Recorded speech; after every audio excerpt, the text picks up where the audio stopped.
Wali Kota Makassar, Muhammad Ramhan Pomanto akhirnya mengklarifikasi dan meminta maaf atas rencananya hendak membentuk polisi sampah. Penggunaan diksi polisi sampah memang menuai banyak sorotan dari berbagai pihak. Wali Kota yang akrab disapa Denny Pomanto itu bahkan mendatangi Kapolrestabes Makassar Kombes Pol Budi Haryanto pada Rabu, 19 Oktober 2022. Di hadapan Kapolrestabes Makassar, Denny Pomanto mengaku tak pernah sekalipun mengatakan hal-hal yang berkaitan dengan polisi sampah saat rapat koordinasi hari ulang tahun Makassar digelar. Di mengklarifikasi isu yang luar biasa kemarin tentang polisi sampah.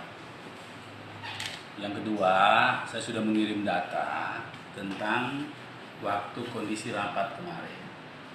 Kondisi rapat tidak ada satu kata pun dari mulut saya bicara tentang polisi sampah.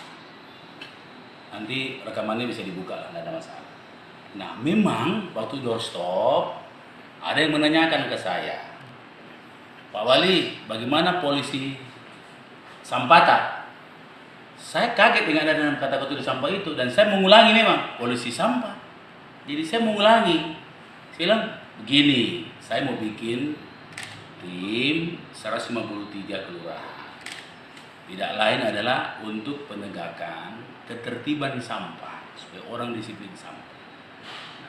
Akibat itu saya beritahu tempat kita klarifikasi sih, sifatnya klarifikasi. Belum tidak ada nyebut nama polisi sampah, nggak ada.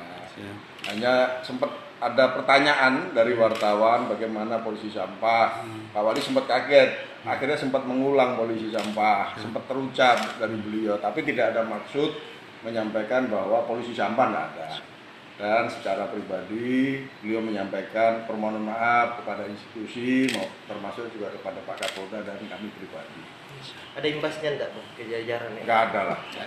Berarti sudah clear, Bang ya? Clear, nggak ada masalah.